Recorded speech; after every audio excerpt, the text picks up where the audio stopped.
یا حسین یا حسین یا حسین یا حسین یا حسین یا حسین یا حسین یا حسین یا حسین یا حسین یا حسین یا حسین اجل اجل اجل اجل اجل اجل اجل یا حسین یا حسین یا حسین یا حسین یا حسین یا حسین یا حسین یا حسین یا حسین یا حسین یا حسین یا حسین اجل اجل اجل اجل اجل اجل اجل یا حسین یا حسین یا حسین یا حسین یا حسین یا حسین یا حسین یا حسین یا حسین یا حسین یا حسین یا حسین اجل اللعین الرجیم بسم اللہ الرحمن الرحیم الحمد للہ رب العالمین والعاقبۃ للمتقین والجنۃ للمطیعین والنار للملحدین والصلاة والسلام علی مولانا و مولا الثقلین ابی القاسم محمد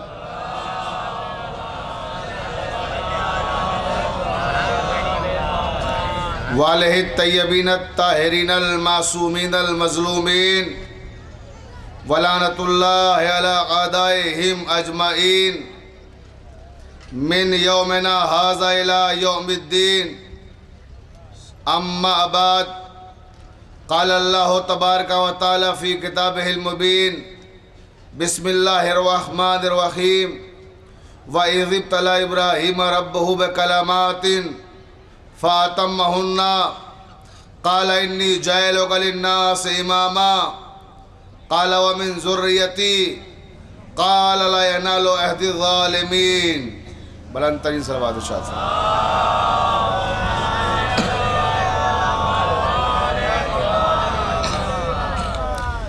واجب الاحترام سامعین اکرام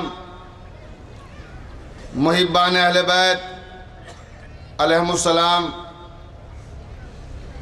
ہم نے آج سے 3 روز قبل قرآن اور منصب امامت کے عنوان سے جس سلسلہ کلام کا آغاز کیا تھا، آج اس سلسلے کی آخری تقریر آپ کی معتبر سماعتوں کی نظر ہے، اور میں آج اپنے سامعین سے معذرت چاہوں گا کہ جس طرح سے ہمیشہ 2 گھنٹے سوا 2 گھنٹے تقریر کرتا تھا، آج اتنی دیر تقریر نہیں کر سکوں گا کیونکہ میری فلائٹ کا وقت ہونے والا ہے اور اس کے بعد بھی مسلسل مجالس کا سلسلہ جاری ہے۔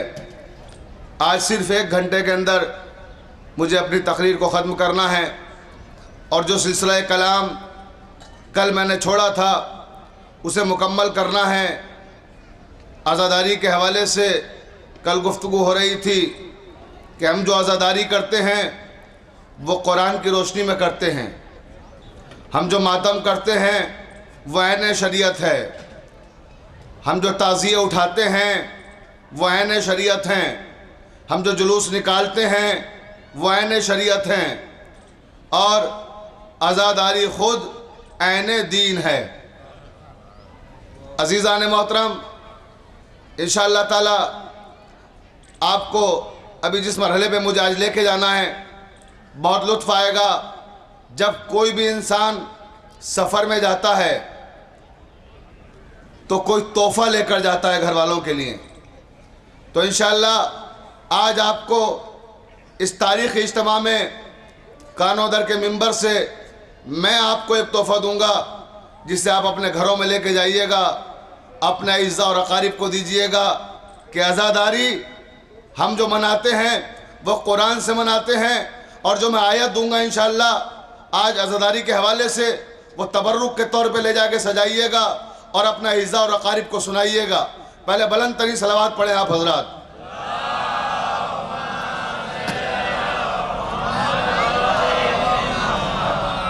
بہت توجہ فرمائیے گا.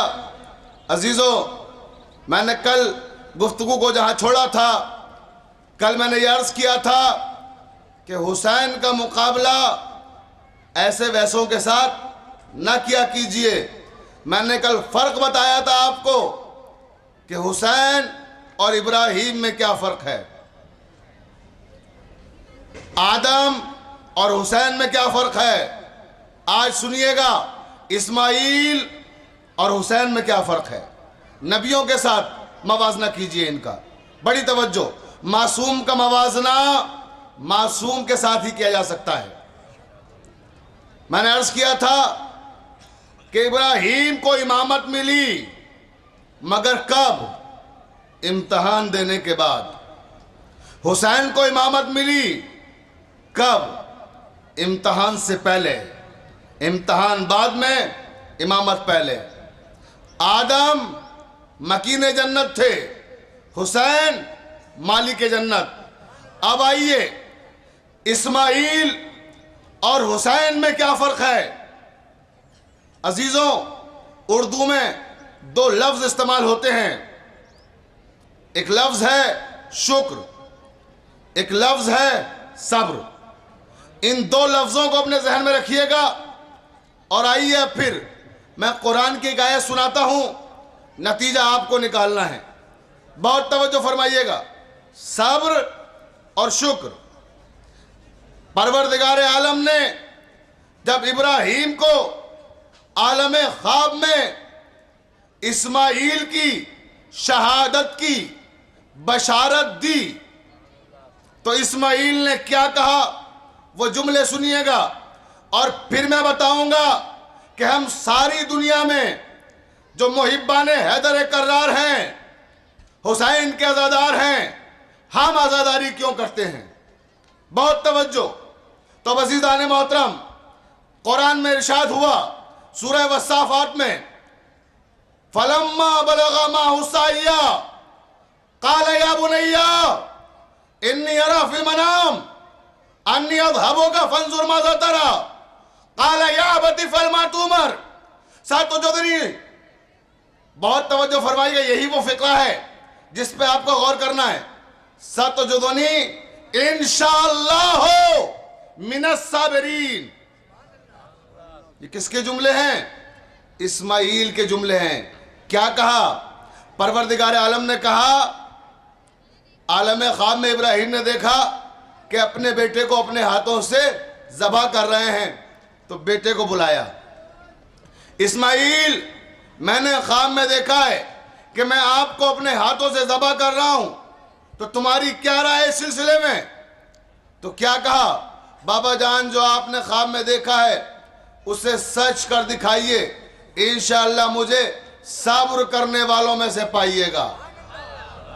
ستجدنی انشاءاللہ ہو من الصابرین، مجھے صبر کرنے والوں میں سے پائیے گا.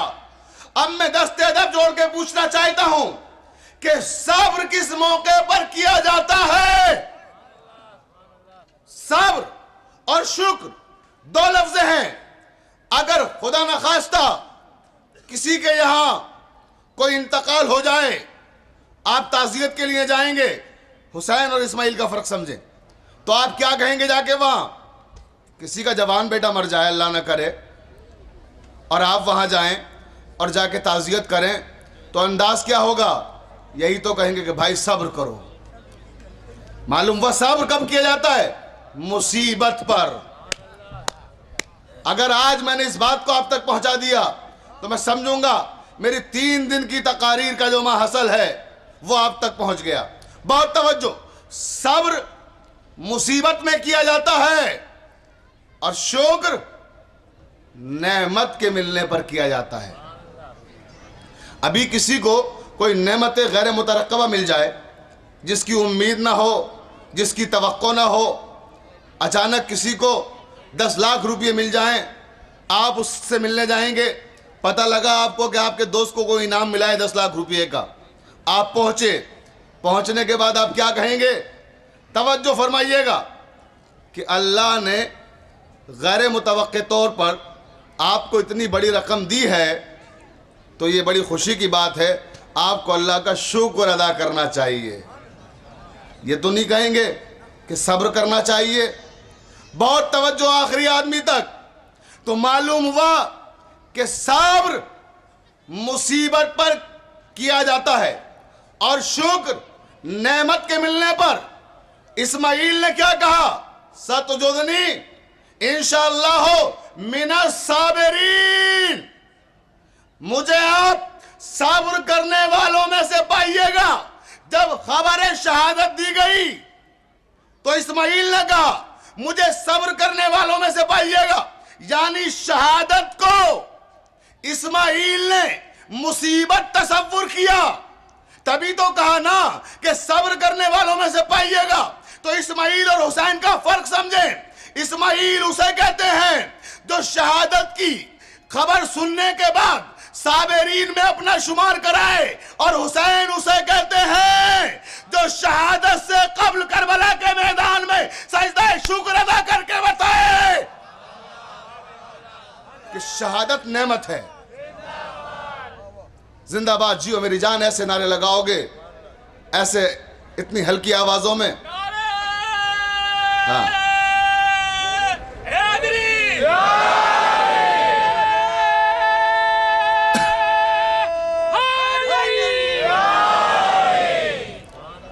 یہ نعرے ہی تو میں کہا کرتا ہوں نا کہ ہماری زندگی ہیں، ہمارا مقصد حیات ہیں۔ لوگ کہتے ہیں کہ نعروں میں وقت ضائع ہوتا ہے۔ ان بے وقوفوں کو کون بتائے کہ نعروں میں وقت نہیں ضائع ہوتا، نعرے تو عبادت ہیں۔ کوئی اگر نمازیں جا کے پڑھے، سوروں کی تلاوت کرے تو کوئی کہے گا کہ وقت ضائع ہوتا ہے؟ ہیں؟ تو ویسے ہی علی کا نام میرے پیغمبر کہہ رہے ہیں کہ علی کا ذکر کرنا عبادت، ذکر سننا عبادت، تو پھر وقت کہاں ضائع ہو رہا ہے؟ یہ تو وقت کا صحیح استعمال ہو رہا ہے، اور ابھی تک آپ نے صحیح استعمال نہیں کیا، اتنی دیر ہو گئی ہے۔ اب میں صحیح استعمال کر، زندہ باد جیو جیو۔ دیکھیے جب مولا کا نعرہ لگا کرے نا، علی علی علی علی، جب مولا کا نعرہ لگا کرے دونوں ہاتھ اٹھا کر ولایت علی کے گواہ بن کر، ماں کی عصمت کی دلیل بن کر، شجرے کی طہارت کی سند بن کر گواہی دیا کرو۔ اب میں یہاں سے نعرہ لگاؤں گا اور آخری آدمی تک اپنی گواہی کے طور پر مولا کی ولایت کے لیے ہاتھ اٹھائے گا، اور پوری توانائی سے جتنی طاقت اللہ تعالیٰ نے دی ہے اتمام نعمت کے طور پر، اور شکر کرنے کے لیے بارگاہ خداوندی میں کہ ہمیں جو طاقت دی ہے، ہم تیری دی ہوئی طاقت کو تیرے محبوب ترین بندے کے نام پہ خرچ کر رہے ہیں۔ اس طرح سے نعرہ لگائیے گا، نعرہ حیدری زندہ باد۔ مولا سلامت رکھے آپ سب کو۔ اب عزیزان محترم آئیے، اسماعیل اور حسین کا فرق سمجھا آپ نے؟ اب ایک اور بات کی وضاحت کرتا چلوں کہ ایک اور فکر ہمارے درمیان میں بہت ہی گھٹیا، بہت ہی خراب ہے، جو رائج ہوتی چلی جا رہی ہے مسلمانوں کے درمیان۔ جب میں ہماری بات کرتا ہوں تو یہ نہ سمجھیے کہ شیعوں کی بات کر رہا ہوں، میں 73 فرقوں کی بات کرتا ہوں۔ اور وہ فکر کیا ہے؟ وہ فکر یہ ہے کہ ہمارے برادران ملت کہتے ہیں کہ مجلسوں میں نہ جایا کیجئے۔ کیوں نہ جایا کیجئے؟ کیونکہ مجلسوں میں اگر جائیے گا تو دین خراب ہو جائے گا۔ بہت توجہ فرمائیے گا۔ کیوں؟ کیونکہ وہاں اہل بیت کا تذکرہ ہوتا ہے، وہاں قرآن کی وضاحت ہوتی ہے۔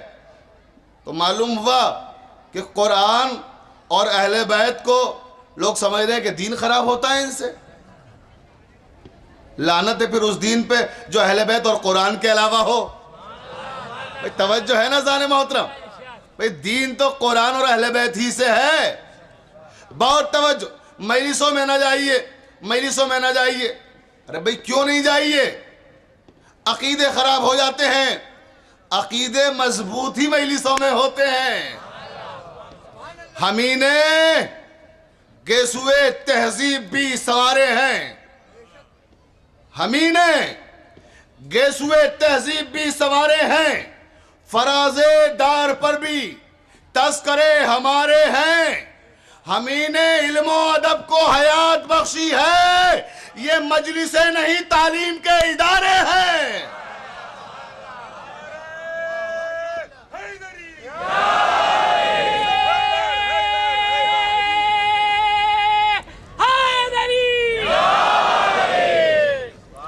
یہ مجلسیں نہیں تعلیم کے ادارے ہیں، یہاں تو اصلاح کا کام کیا جاتا ہے۔ تو عزیزان محترم، میں عرض کر رہا تھا کہ ایک طبقہ ہے مجلسوں میں نہ جائیے، لیکن خدا کی قسم میں اس منبر سے پوری ذمہ داری کے ساتھ کہہ رہا ہوں کہ ہم نے کبھی اپنے بچوں سے یہ نہیں کہا کہ میلاد میں نہ جائیے گا۔ توجہ، وجہ کیا ہے کہ ہم تیقن کی منزل پر ہیں، ہمیں یقین ہے کہ ہمارے بچے کہیں بھی چلے جائیں گمراہ نہیں ہو سکتے۔ زندہ باد، زندہ باد، جیو جیو، ماشاءاللہ، بڑا شاندار استقبال کر رہے ہیں آپ جملوں کا، بہت توجہ آخری آدمی تک۔ ہمیں یقین ہے کہ ہمارے بچے گمراہ نہیں ہو سکتے۔ کیوں نہیں ہو سکتے؟ کیونکہ پیغمبر نے کہا تھا انی تارکن فیکم الثقلین، کتاب اللہ و اطرتی و اہل بیتی ما ان تمسکتم بہما لن تضلوا بعدی۔ پیغمبر نے کہا تھا کہ میں تمہارے درمیان دو چیزیں چھوڑ کر جا رہا ہوں، ایک قرآن، ایک میری اطرت یعنی اہل بیت، اور جب تک تم ان سے وابستہ رہو گے تو کبھی گمراہ نہیں ہو سکتے۔ تو ہمارے بچے قرآن سے بھی وابستہ ہیں، اہل بیت سے بھی وابستہ ہیں، اس لیے گمراہ نہیں ہو سکتے۔ کیا درس دیا جاتا ہے کہ وہ جہاں امام بارگاہیں ہوں ان کی، وہیں تو مجلسیں ہوتی ہے نا امام بارگاہوں میں، وہاں نہ جایا کیجئے، وہاں پنجتن کے نام لکھے ہوتے ہیں۔ آخری آدمی تک توجہ چاہ رہا ہوں انشاءاللہ، جذبہ ایمانی کو آسمانوں تک لے کر جانا ہے۔ پنجتن کے نام لکھے ہوتے ہیں، کیا لکھا ہوتا ہے؟ محمد، علی، فاطمہ، حسن، حسین۔ جہاں یہ نام لکھے ہو وہاں نہ جانا۔ کیوں نہیں جانا؟ وہ شیعوں کی امام بارگاہ ہوتی ہے، اور امام بارگاہ میں کیا ہوتا ہے؟ مجلسیں ہوتی ہیں نا۔ بہت توجہ، تو امام بارگاہوں میں مت جانا، یہ تربیت دی جا رہی ہے۔ اور ہم کیا تربیت دے رہے ہیں اپنے بچوں کو؟ ہم کہہ رہے ہیں کہ جہاں یہ 5 نام دیکھنا، زندہ باد، جیو جیو، وہاں جانا، اور ایسے جانا جیسے اپنے گھر میں جاتے ہو۔ اگر ہمارا بچہ سفر پہ جاتا ہے، پردیس میں جاتا ہے، نوکری کے لیے جاتا ہے، تعلیم کے لیے جاتا ہے، تو ہم اسے کیا سمجھا کر بھیجتے ہیں؟ بیٹا گھبرانا مت، اجنبی شہر میں جا رہے ہو، اجنبی ملک میں جا رہے ہو، کوئی شناسہ نہیں ہے، کوئی متعارف نہیں ہے، کسی سے انٹروڈکشن نہیں ہے، پریشان نہ ہونا، شہر میں چند دن رہنا اور تلاش کرنا کہ کہیں پورے شہر میں کوئی امام بارگاہ ہے یا نہیں۔ توجہ توجہ، اور جہاں امام بارگاہ ہو اس علاقے میں چلے جانا، وہاں جا کے دیکھنا وہاں اپنے لوگ ہوں گے، وہ امام بارگاہ اپنی ہوگی، اور وہاں جا کے پردیس میں جو لوگ گئے ہیں انہی نے محسوس کیا ہے، ایسے لگتا ہے کہ جیسے نفس مطمئنہ کے علاقے میں آ گئے۔ توجہ فرمائیے گا۔ تو اب 2 فکریں ہیں، ایک فکر ہے کہ وہاں نہ جاؤ جہاں یہ 5 نام لکھے ہوئے ہوں، دوسری فکر ہے کہ وہاں جاؤ جہاں یہ 5 نام لکھے ہوئے ہوں۔ انشاءاللہ نتیجہ دوں گا، اس کے بعد آپ کا جتنا جی چاہے نعرہ لگائیے گا، لیکن پہلے نتیجہ سن لیجئے۔ 2 فکریں ہمارے درمیان میں ہیں۔ میں نے یہ بات 24 فروری سن 2006 میں دارالعلوم دیوبند کے شیخ الحدیث حضرت مولانا انظر شاہ کاشمیری کی دعوت پر جب وہاں تقریر کی تھی، اسلامیہ کالج میں لاکھوں کا ہجوم تھا، اس ہجوم میں کہا تھا کہ مولانا انظر شاہ کاشمیری صاحب، آپ کو گواہ بنا کر کہہ رہا ہوں کہ لوگ کہتے ہیں کہ مسلمانوں میں 73 فرقے ہیں نہیں تھے. بہت توجہ, ہے نہیں تھے. اب تو صرف 2 ہی فرقے ہیں. اب اس دنیا میں یا تو حسینی ہے یا یزیدی ہے. توجہ ہے نا عزیزان محترم, میں کیا عرض کر رہا ہوں. اب 2 فکرے بھی ہیں اور فرقے بھی ہیں. لفظوں سے استفادہ کیجئے گا اہل علم میں. فکرے اور فرقے صرف 2 ہیں, یا تو حسینی قبلہ, بہت توجہ دیکھیں, یا یزیدی. تو مولانا سے میں نے کہا تھا قبلہ آج 24 فروری سن 2006 میں آپ ڈینمارک کے خلاف لاکھوں کے اجتماع کے لیے علماء کو جمع کر کے تقاریر کرا رہے ہیں. کبھی یہ بھی سوچ لیا کیجئے کہ آپ مسلمان ہیں. 22 فروری کو امام حسن عسکری کے روزے پر سامرا پہ حملہ ہوا تھا, اور آپ کو یاد ہوگا جو زائرین گئے ہیں, روزے کا گنبد وغیرہ سب منہدم ہو گیا ہے. میں بھی اس کے بعد ہی فوراً بعد مولا کے روزے پہ حاضری دی تھی. تو یقین جانیے اتنا رویا تھا کہ ضبط نہیں ہو سکا کہ امام کا روزہ کس طرح سے ویران پڑا ہوا تھا اور کس طرح سے اس کو مجروح کیا گیا تھا. یعنی جو ظلم اہل بیت علیہ السلام پر ان کی زندگیوں میں ہو رہے تھے, شہادت کے بعد بھی ہو رہے ہیں. آج بھی ظلم کا سلسلہ رکا نہیں ہے. تو میں نے کہا تھا انظر شاہ کاشمیری, کبھی اپنی تقریر میں اس کے خلاف بھی احتجاج کر دیا کرو. اگر مسلمان ہو, اگر حسینی ہو, تو عقیدے کے معاملے میں کتنا بھی بڑا عالم ہو, کتنا بھی بڑا مجتہد ہو, کمپرومائز نہیں کرنا, سمجھوتا نہیں کرنا. بہت توجہ. تو میں عرض کر رہا تھا کہ 2 فکریں سامنے آئیں. ایک جہاں پنجتن کے نام لکھے ہوں نہیں جانا, دوسرا جہاں لکھے ہوں وہاں جانا, اور ایسے جانا جیسے اپنے گھر میں جاتے ہو. اب ایک روایت سن لیجئے, جس روایت کو صحیح ترمذی نے بھی تحریر کیا, صحیح بخاری نے بھی تحریر کیا, ارجح المطالب میں بھی تحریر کیا گیا, کوکب دری میں بھی تحریر کیا گیا. میں کتنی کتابوں کے حوالے دوں, توجہ فرمائیے گا. روایت کیا ہے کہ جب آیت آئی سبحان الذی اسری بعبدہ لیلا من المسجد الحرام الی المسجد الاقصی, پاک و پاکیزہ ہے وہ ذات جو اپنے بندے کو راتوں رات مسجد حرام سے مسجد اقصی تک لے گئی. آیا معراج ہے نا یہ, کہ جب پیغمبر اسلام شب معراج آسمان کی بلندیوں پہ پہنچے, عرش مولا پہ پہنچے, تو سید الملائکہ نے دعوت دی پیغمبر اسلام کو کہ آئیے خاتم النبین جنت کی سیر کر لیجئے. آپ مولوی عبید اللہ امرتسری ارجح المطالب میں تحریر کرتے ہیں. ناقل کون ہے؟ مولوی عبید اللہ امرتسری. راوی کون ہے؟ پیغمبر اسلام, افضل النبیین, خاتم النبیین. فرماتے ہیں کہ جب پیغمبر اسلام جنت کے دروازے کے سامنے پہنچے, یہ یاد رکھیے گا 2 فکریں ہیں. جہاں پنجتن کے نام ہیں وہاں نہیں جانا ہے, ایک فکر. دوسری فکر کیا ہے؟ وہاں پر جانا ہے, ایسے جانا ہے جیسے اپنے گھروں میں جاتے ہیں. اب سنیے, پیغمبر کہتے ہیں اور نقل کرتے ہیں مولوی عبید اللہ امرتسری کہ پیغمبر جب جنت کے دروازے پر پہنچے تو جنت کے دروازے پر ایک عبارت لکھی ہوئی تھی. عبارت کیا لکھی ہوئی تھی؟ لا الہ الا اللہ محمد رسول اللہ علی ولی اللہ. کہاں لکھا ہوا ہے؟ یہ آپ کے امام بارگاہوں کی عبارتیں نہیں سنا رہا ہوں, جنت کے دروازے کی. علی ولی اللہ و فاطمۃ امۃ اللہ والحسن والحسین صفت اللہ.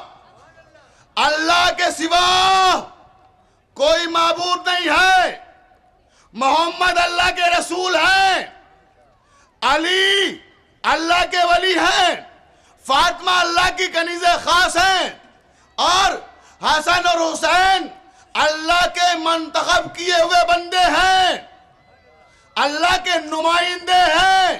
اب عزیزان محترم، جنت کس کی ہے؟ اللہ کی ہے نا۔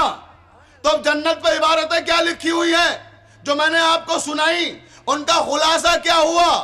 بے محمد لکھا ہوا ہے، علی لکھا ہوا ہے، فاطمہ لکھا ہوا ہے، حسن لکھا ہوا ہے، حسین لکھا ہوا ہے۔ یہی تو 5 نام لکھے ہوئے ہیں جنت پر۔ اب ذرا یاد کیجئے وہ آیت، یوم ندعو کل اناس بامامہم، ہم محشر کے میدان میں ہر شخص کو اس کے امام کے ساتھ بلائیں گے۔ محشر کا میدان ہوگا اور اس ہنگامہ محشر میں جب لوگ جنت کے قریب سے گزریں گے، 2 نظریے ہیں، 2 طرح کی آئیڈیالوجی ہے مسلمانوں میں۔ جہاں یہ نام ہو وہاں نہیں جانا، وہ شیعوں کا امام باڑہ ہے، شیعہ کہتے ہیں وہ ہماری جاگیر ہے۔ جہاں یہ نام لکھے ہوں، اب 2 طرح کے لوگ ہیں، دونوں طرح کے لوگ محشر کے میدان میں جمع ہیں، جنت کے سامنے سے گزر رہے ہیں، آپس میں گفتگو کر رہے ہیں، ارے یہ کیا ہوا؟ یہاں بھی شیعوں کا امام باڑہ بنا ہوا ہے۔ شیعہ کہہ رہے ہیں ارے یہ تو یہاں ہمارا امام باڑہ ہے، آؤ مجلس ہو رہی ہوگی، صلوات پڑھ دینا محمد والے محمد پر۔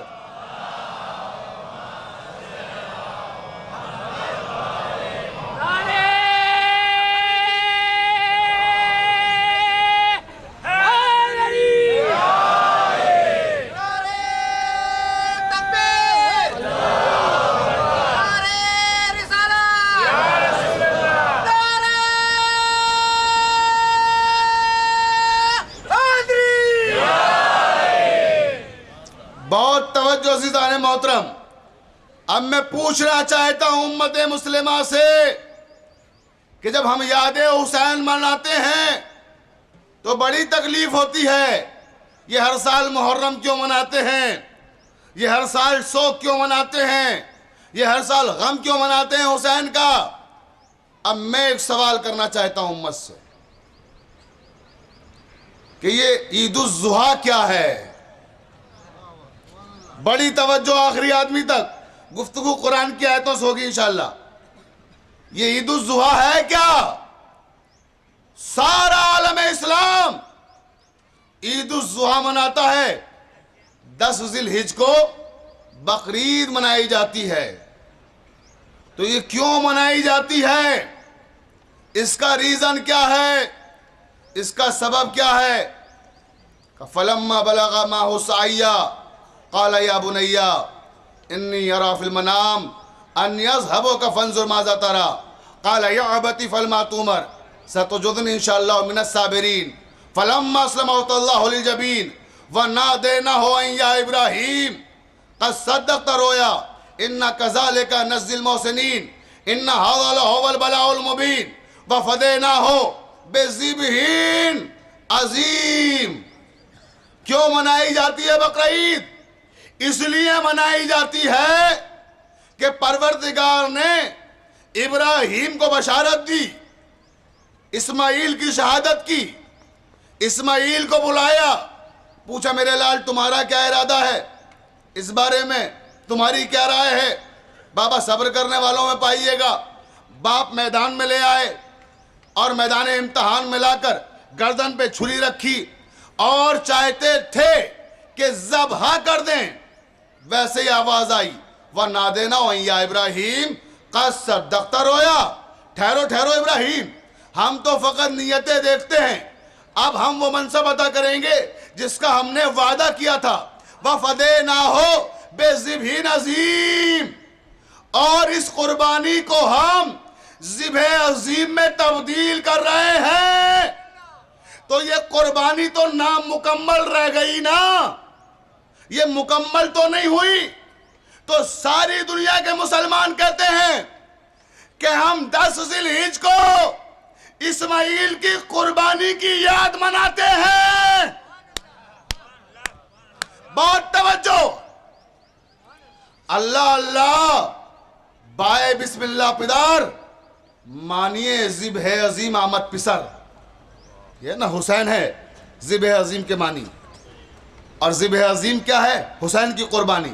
اب میں پوچھنا چاہتا ہوں مسلمانوں سے کہ اگر تم ہر سال نامکمل قربانی کی یاد مناؤ تو کوئی بات نہیں ہے، ہم مکمل قربانی کی یاد منائیں۔ تو تمہیں تکلیف ہوتی ہے؟ صلوات پڑھ دینا محمد والے محمد پر۔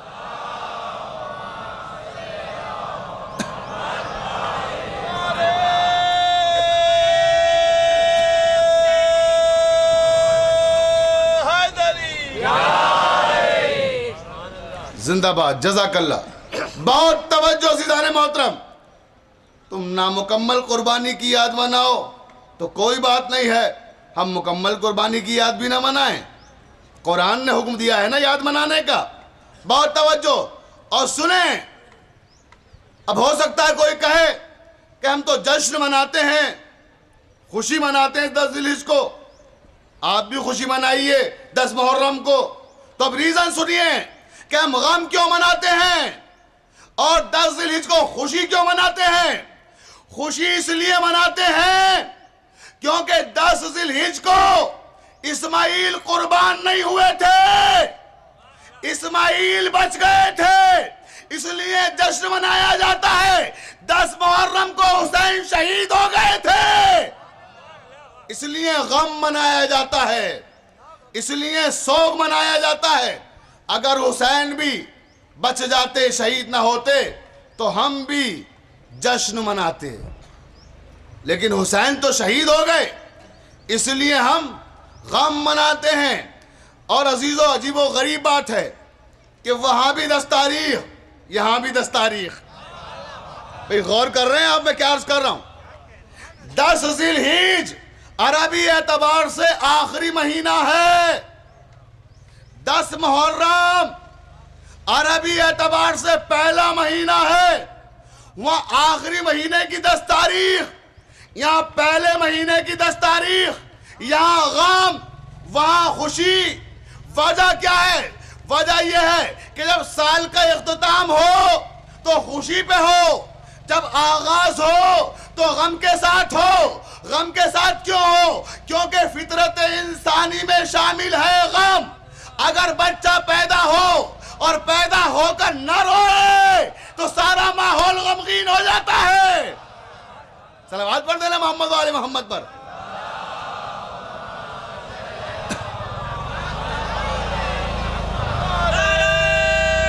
بہت توجہ عزیزان محترم۔ اور اب آئیے یہ آیت لے جائیے گا تبرک کے طور پر جو میں تلاوت کرنے جا رہا ہوں۔ جہاں جہاں تک میری آواز پہنچ رہی ہے میرے تمام مومن بھائی سنیں اور جا کر علماء سے پوچھئے کہ یہ اس آیت کا مطلب ہے کیا آخر؟ کوئی تو بتائے۔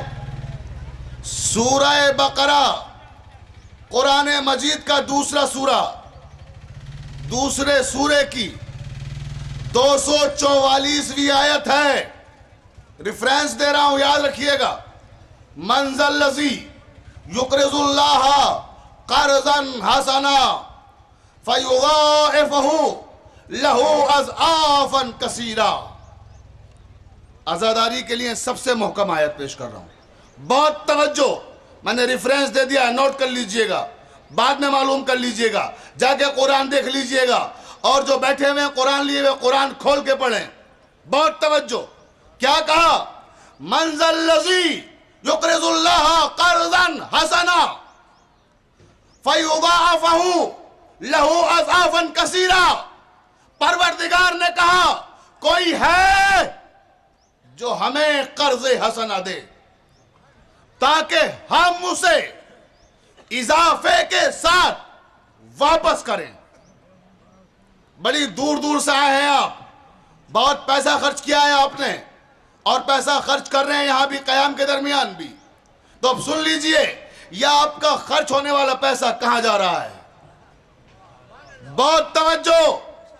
جو لوگ عشروں کا اہتمام کرتے ہیں، جو مجلسیں منعقد کرتے ہیں، جو جلوس نکالتے ہیں، جو عزاداری کرتے ہیں، وہ اس آیت کو بطور تبرک لے کے جائیں گے آج یہاں سے۔ اور یاد رکھیے گا کہ یہ آیت دوسرے لوگوں تک بھی آپ کو پہنچانا ہے. بہت توجہ زیدان محترم. اور بتائیے گا کہ کانودر کی مجلس میں لکھنؤ سے ایک چھوٹا سا طالب علم آیا تھا, یہ تحفہ مرزا شفیق دے کر گیا ہے. بہت توجہ زیدان محترم. اس آیت کے نازل ہونے کے بعد سے لے کر آج تک جتنی تفاسیر لکھی گئی ہیں, دارالعلوم دیوبند سے لے کر ندوۃ العلماء تک, ندوۃ العلماء سے لے کر مصر میں جامع ازہر تک, ساری تفاسیر اٹھا کر دیکھ لیجئے. سب نے تحریر کیا کہ اس کا مطلب یہ ہے کہ پروردگار کہہ رہا ہے کوئی ہے جو مجھے قرض حسنہ دے. ساری دنیا جس کے سامنے سوالی بن کر بھیک مانگتی ہے, ساری دنیا جس کے سامنے دامن مراد پھیلاتی ہے, ساری دنیا جس کے سامنے جا کر گزارشیں کرتی ہے, وہ پروردگار کہہ رہا ہے کوئی ہے جو مجھے دے, کوئی ہے جو مجھے دے قرض حسنہ کے طور پر. اب جیسے یہ سوال کیا پروردگار نے, ساتھ میں ایک نوید بھی سنا دی, ایک خوشخبری بھی. فَيُضَاعِفَهُ لَهُ أَضْعَافًا كَثِيرًا. تم اگر مجھے دو گے تو میں تمہیں زیادہ کر کے واپس کروں گا. میں نے عرض کیا کہ دارالعلوم دیوبند سے لے کر ندوۃ العلماء لکھنؤ, لکھنؤ سے جامع ازہر مصر تک ساری تفاسیر دیکھ لیجئے. سب نے یہ لکھا کہ اللہ کو قرض حسنہ دو, مگر یہ کسی نے نہیں لکھا کہ قرض حسنہ میں دے کیا ہے. کیا قرض حسنہ دے کیا؟ نماز قرض حسنہ ہے, روزے قرض حسنہ ہے, حج قرض حسنہ ہے, جہاد قرض حسنہ ہے. آخر ہے کیا؟ نمازوں کی عظمت اپنی جگہ, نماز بہت عظیم ترین عبادت ہے, مگر معاف کیجئے گا قرض حسنہ نہیں ہے. کیوں نہیں ہے؟ کیونکہ ہم پر واجب ہے کہ 17 رکعت نماز ادا کریں دن میں. اللہ کیا کہہ رہا ہے کہ میں اسے اضافہ کر کے تمہیں واپس پر لاؤں گا. تو کیا وہ اگر ہم اس کے لیے 17 رکعت نماز پڑھیں گے تو وہ ہمارے لیے 170 رکعت نماز ادا کرے گا؟ بڑی توجہ. رمضان میں روزے رکھتے ہیں, 30 روزے واجب ہیں, ہم 30 روزے رکھیں اس کے لیے, وہ ہمارے لیے 300 روزے رکھے گا. ہم پر زندگی میں ایک بار اس نے حج واجب قرار دیا. توجہ فرمائیے گا, ہم اس کے گھر کا طواف کرنے ایک بار جائیں تو کیا وہ ہمارے گھر کا طواف کرنے کے لیے 10 بار آئے گا؟ فَيُضَاعِفَهُ لَهُ أَضْعَافًا كَثِيرًا. یاد رکھیے گا. بڑی توجہ. جہاد ہے قرض حسنہ کہ ہم اس کی راہ میں ایک بار لڑیں, اور جب ہمارے پڑوسیوں سے جھگڑے ہوں تو 10 بار آ کے وہ ہماری طرف سے لڑے, اور بڑی مشکل ہو جائے گی. اگر دونوں مسلمان ہوئے, دونوں نے جہاد میں حصہ لیا ہوگا, تو اللہ کو سوچنا پڑے گا اس کے ساتھ لڑوں یا اس کے ساتھ لڑوں. بھائی توجہ ہے نا؟ تو معلوم ہوا کہ قرض حسنہ یہ نہیں ہے. تو پھر قرض حسنہ ہے کیا؟ عزیزان محترم, ہم پہ جب بھی کوئی مشکل آتی ہے تو میرے پیغمبر نے ہمیں ایک دروازہ دیا ہے, علم کا دروازہ. اور وہ دروازہ علم کون سا ہے؟ علی کا دروازہ. جب مشکل پڑتی ہے تو مشکل کشا کے دروازے پر جاتے ہیں. تو جب ہم پہ مشکل پڑی تو ہم مشکل کشا کے دروازے پر گئے کہ یا علی, یہ قرض حسنہ کیا ہے؟ ہم نہیں سمجھ پا رہے ہیں. حکم ہوا جاؤ میرے چھٹے دروازے پر جاؤ. صادق آل محمد حضرت امام جعفر صادق علیہ السلام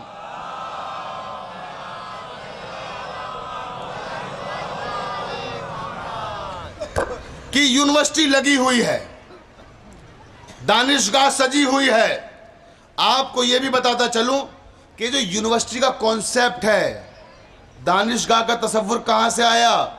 کبھی آپ نے سوچا؟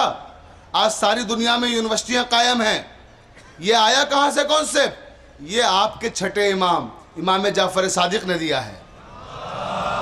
فخر کیا کرو اپنے مذہب کی حقانیت پر۔ دانشگاہ جعفریہ پہلی یونیورسٹی ہے دنیا کی جو آپ نے مدینہ منورہ میں قائم کی۔ قبلہ موجود ہے یہاں پر، مختلف علوم کے ماہرین کو بلایا کہ وہ آ کے لیکچر دیں، وہاں پہ تقریریں کریں۔ خود امام تقریر کرتے تھے مختلف علوم پر، اور ایک دانشگاہ قائم کی، اور مختلف نظریات اور افکار کے لوگ وہاں تعلیم حاصل کرنے کے لیے آتے تھے۔ امام ابو حنیفہ بھی امام جعفر صادق کے شاگرد ہیں، اسی یونیورسٹی کے اسٹوڈنٹ ہیں۔ ابھی بھی فرق سمجھ میں نہیں آیا کہ تم جنہیں امام مانتے ہو وہ ہماری یونیورسٹی کے اسٹوڈنٹ ہیں، یہاں کے طالب علم ہیں۔ بڑی توجہ عزیزان محترم، تو امام جعفر صادق دانشگاہ جعفریہ میں لیکچر دے رہے ہیں، اور جب آپ لیکچر دے رہے ہیں تو اسی درمیان میں ایک شخص کھڑا ہوا، اور کھڑے ہونے کے بعد ہاتھ جوڑ کے کہتا ہے، فرزند رسول میں ایک سوال کرنا چاہتا ہوں۔ امام نے پوچھا، پوچھو کیا پوچھنا چاہتے ہو؟ کمن ذا الذی یقرض اللہ قرضا حسنا، یہ جو سورہ بقرہ کی آیت ہے، فرزند رسول اس میں قرض حسنا کیا ہے؟ ہم اللہ کو قرض حسنا کے طور پر کیا دیں؟ تو راوی کہتا ہے کہ امام بیٹھ کے لیکچر دے رہے تھے، بیٹھ کے تقریر کر رہے تھے، جیسے یہ سوال سنا کھڑے ہو گئے، اور کھڑے ہونے کے بعد کہا، یا سماع بن مہران، اے سماع بن مہران، تم نے بڑا خوبصورت سوال کیا ہے، بڑا دلچسپ سوال کیا ہے، اور جب سوال کیا ہے تو پھر جواب بھی سن لو۔ بہت توجہ، آخری آدمی تک توجہ چاہ رہا ہوں۔ امام نے فرمایا، چھٹے امام امام جعفر صادق فرما رہے ہیں، تفسیر عسکری میں تحریر کیا جا رہا ہے کہ امام نے کہا، یا سماع بن مہران، من انفقا درہما فی عزائے ابا عبداللہ الحسین علیہ السلام فَكَانَّمَا قَرَضَ اللَّهِ، جس نے عزائے امام حسین میں 1 روپیہ بھی خرچ کیا اس نے اللہ کو قرض حسنہ دیا۔ صلوات پڑھ دینا محمد و آل محمد پر۔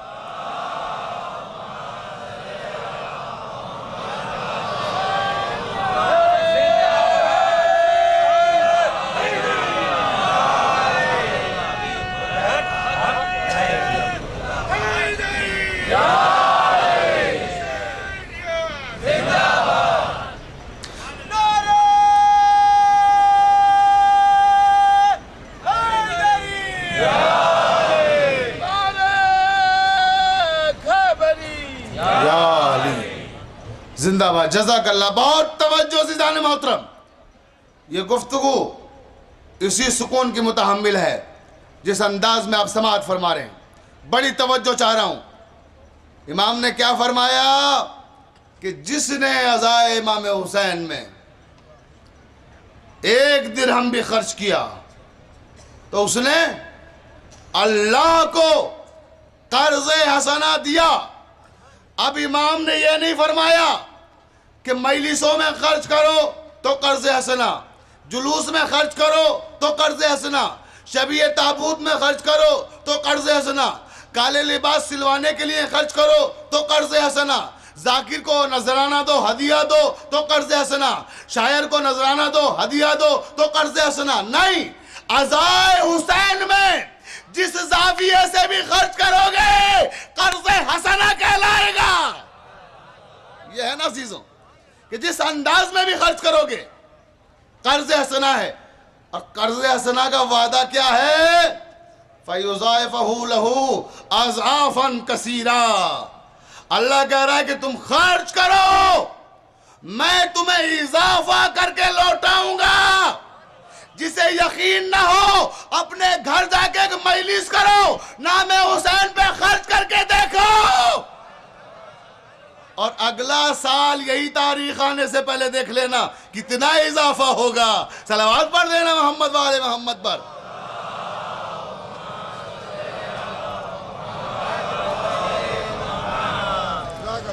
بہت توجہ عزیزان محترم. تو یہ ہے قرض حسنہ. میں نے کہا کالے لباسوں پہ بھی خرچ کرو تو کیا ہے؟ قرض حسنہ. اور دنیا والے کیا کہتے ہیں کہ کالے لباس پہنتے ہیں. کیا ہے بھئی کالا لباس؟ کہا کہ کالا لباس جہنمیوں کا لباس ہے. بڑی توجہ اے نوجوانوں، جو کالے لباس پہنے ہوئے ہیں اور جو پہنتے ہیں، ہر شیعہ کالا لباس پہنتا ہے. سنیں وہ کیا کہا جاتا ہے کہ کالا لباس جہنمیوں کا لباس ہے. معلوم ہو رہا ہے کہ ان کے آبا و اجداد خاندانی درزی ہیں. بھئی توجہ نہیں فرما رہے آپ کہ وہاں بیٹھ کے جہنمیوں کے لیے لباس سلیں گے. بہت توجہ کہ کالا لباس جہنمیوں کا لباس ہے تو یہ خاندانی درزی وہاں بیٹھ کر معلوم ہے کپڑے سلیں گے جہنمیوں کے لیے. بہت توجہ عزیزان محترم. کالا لباس قبلہ توجہ چاہ رہا ہوں. دیکھیں آپ دیکھیے ابھی تک سفید ماما تھا، میں کالے کپڑوں کی بات کر رہا تھا، کالا ماما بھی آ گیا. بڑی توجہ کرو. زندہ باد. مولا آپ کو سلامت رکھے. بڑے وقت پہ آئے ہیں، مناسب وقت پہ. بہت توجہ فرمائیے گا. تو یہ قبلہ میں عرض کر رہا ہوں کہ کالا لباس لوگ کہتے ہیں جہنمیوں کا لباس ہے. بہت توجہ. تو اگر کالا لباس جہنمیوں کا لباس ہے کوئی کہے تو بالکل نہ گھبرایا کرو. آپ گھبرانے کی قطعاً ضرورت نہیں ہے. کیوں نہیں ہے؟ کیونکہ آپ اگر ان کی مسجدوں سے جو صبح کو سلام پڑھا جاتا ہے اس پہ غور کریں گے تو یہ مسجدوں سے جب سلام پڑھتے ہیں تو کہتے ہیں کالی کملی والے پر ہمارا سلام. توجہ توجہ توجہ توجہ. تو جہاں کالی کملی والا محمد جائے گا وہاں یہ کالے لباس والے جائیں گے. صلوات پڑھ دینا محمد والے محمد پر.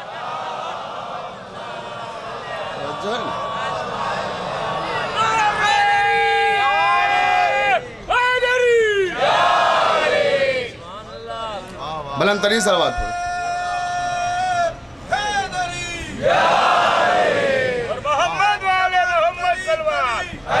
علی علی علی زندہ باد. جیو.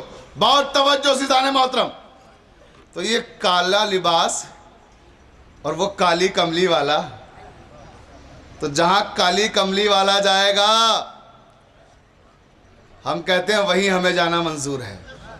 بہت توجہ. اور پھر غور ہی نہیں کرتے کہنے سے پہلے کہ ہم کہہ کیا رہے ہیں.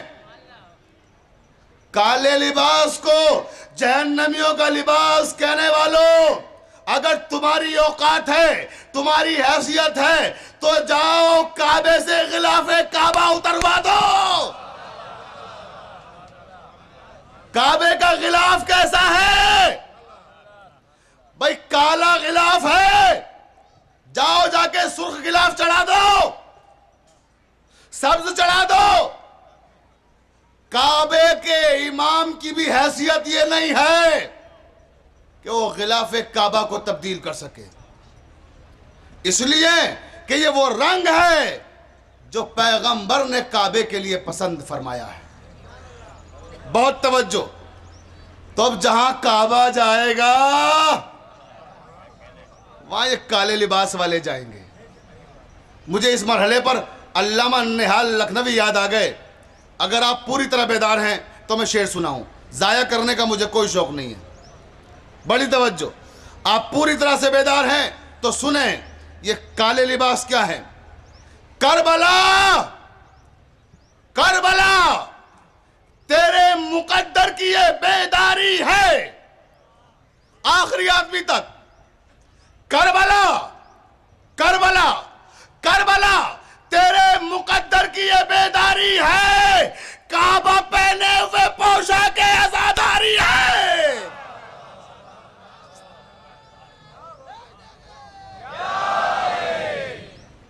بلند ترین صلوات ارشاد فرمائیں.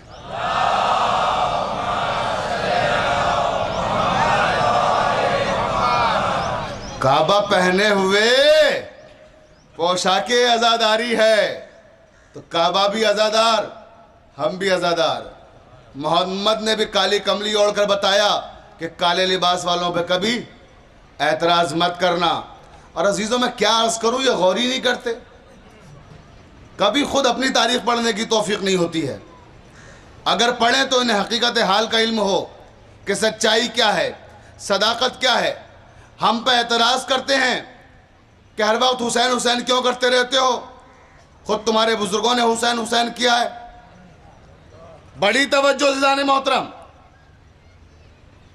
اب جو واقعہ میں سنانے جا رہا ہوں آپ کو، وہ سینکڑوں نہیں ہزاروں ہمارے برادران ملت کی کتابوں میں موجود ہے۔ جتنی صحیح کتابیں ہیں ان سب میں قبلہ، بہت توجہ اہل علم میں دیکھیں، جتنی صحیح کتابیں ہیں ان سب نے اس واقعے کو صحیح قرار دیا ہے۔ بہت توجہ، واقعہ کیا ہے کہ حسین مدینے کی گلیوں میں ہیں، امام کا گزر ہو رہا ہے، بچپنا ہے ابھی، امام نے دیکھا، اب یہ مرزا شفیق کے جملے نہیں ہیں، یہ تاریخ کے جملے ہیں، اور کتابیں میں نے بتا دی ہیں آپ کو کہ ساری صحیح کتابوں میں ہیں، کوئی بھی اٹھا کے دیکھ لیجئے گھر جا کے۔ بہت توجہ کہ حسین گزر رہے ہیں اور عبداللہ خلیفہ ثانی کا بیٹا بازار میں کھڑا ہو کر تقریر کر رہا ہے۔ تقریر کیا کر رہا ہے کہ لوگوں، ہم بڑے عزت دار خاندان سے ہیں۔ جو عزت دار ہوتا ہے اسے بتانے کی ضرورت نہیں ہوتی۔ توجہ توجہ توجہ، ہم بڑے عزت دار خاندان سے ہیں، ہمارے باپ نے بڑی فتوحات کی ہیں، ہم نے یہ کیا ہے، ہم نے وہ کیا ہے۔ میری جان نثار ہوں ہمارے برادران اہل سنت کے ان مورخین پر جنہوں نے پوری دیانت کے ساتھ اس واقعے کو ہم تک پہنچا دیا۔ بہت توجہ، تحریر کرتے ہیں کہ ادھر سے امام حسین کا جب گزر ہوا یہ تقریر کرتے ہوئے ان کو دیکھا بازار میں چوراہے پر، تو امام نے فرمایا، او غلام زادے، غلام زادے۔ ان کو بڑا غصہ آیا کہ کہاں تو خاندان کے افتخار بیان ہو رہے تھے اور کہاں ایک ہی جملے میں سب ختم ہو گیا۔ کہے غلام زادے ادھر آؤ۔ اب وہ غصے میں ان سے تو کچھ کہہ نہیں سکتے تھے، تقریر ختم کر کے بابا کے پاس پہنچ گئے۔ بڑی توجہ قبلہ، خصوصی توجہ چاہ رہا ہوں دیکھیں۔ اب جو وہاں پہنچے تو پہنچنے کے بعد کہ بابا ہمیں حسین نے غلام زادہ کہا ہے۔ بہت توجہ،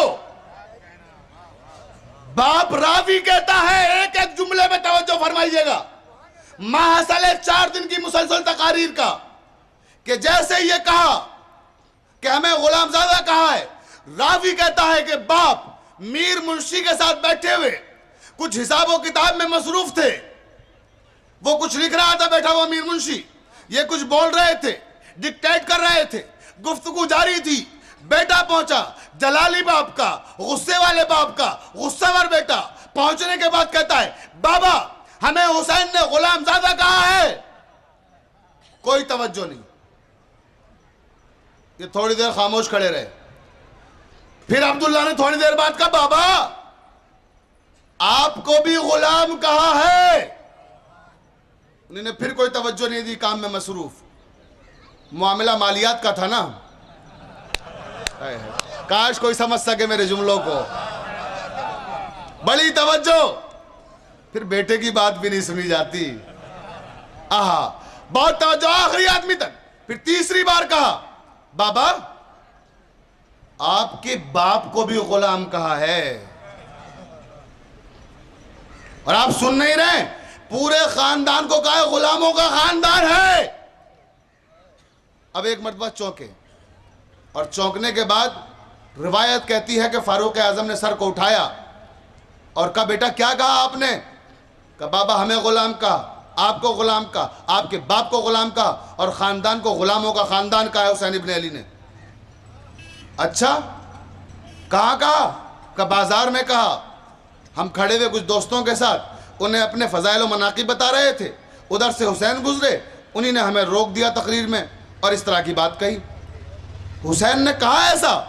ہاں ہاں بابا کہا ہے. اچھا میر منشی ذرا کاغذ اور قلم لانا. آخری آدمی تک توجہ چاہ رہا ہوں. کاغذ اور قلم لانا. کاغذ اور قلم لیا اور کہا بیٹا جاؤ اسے لکھوا لاؤ. نہیں ٹھہرے ٹھہرے, ابھی قیامت کا جملہ دینا ہے مجھے. جاؤ اسے لکھوا لاؤ, لکھوا لاؤ. بیٹا چلا, ڈھونڈا گلیوں میں, حسین نظر نہیں آئے. سلمان فارسی ادھر سے گزر رہے تھے, پوچھا حسین کو دیکھا ہے؟ کہا کیا ہوا؟ کہا مجھے کچھ کام ہے. حسین اس وقت روضہ رسول پہ ملیں گے, جاؤ. بڑی توجہ, روضہ رسول پر آئے. اب یہ عبداللہ کا بیان ہے کہ میں روضہ رسول پر پہنچا تو حسین تلاوت قرآن کر رہے تھے. تلاوت کر رہے تھے, میں کھڑا رہا.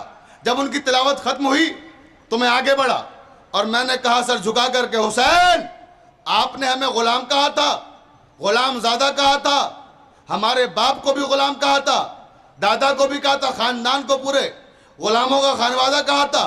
امام نے مسکرا کے دیکھا, ہاں کہا تو تھا. تو آپ کیا سمجھ رہے ہیں کہ ہمارا نظریہ بدل گیا ہوگا؟ ہم ابھی بھی کہہ رہے ہیں جو ہم نے کہا تھا. اچھا تو لیجئے, میرے بابا نے بھیجا ہے مجھے, لیجئے لکھ دیجئے. اب یہ سمجھ رہے ہیں کہ اگر یہ لکھ دیں گے تو تعزیر کے لیے جواز مل جائے گا. بھئی زبانی کہوے پہ تو سزا نہیں دی جا سکتی نا, تحریر میں ثبوت آ جائے گا. بہت توجہ, جیسے ہی کاغذ اور قلم حسین کے ہاتھ میں آیا, نانا کے روزے پر کھڑے تھے, خطاب کر کے کہا نانا آپ کو مانگنے پر بھی کاغذ اور قلم نہیں ملا تھا, میں نے اسی دربار سے کاغذ بھی منگا لیا, قلم بھی منگا لیا. صلوات پڑھ دینا محمد والے محمد پر.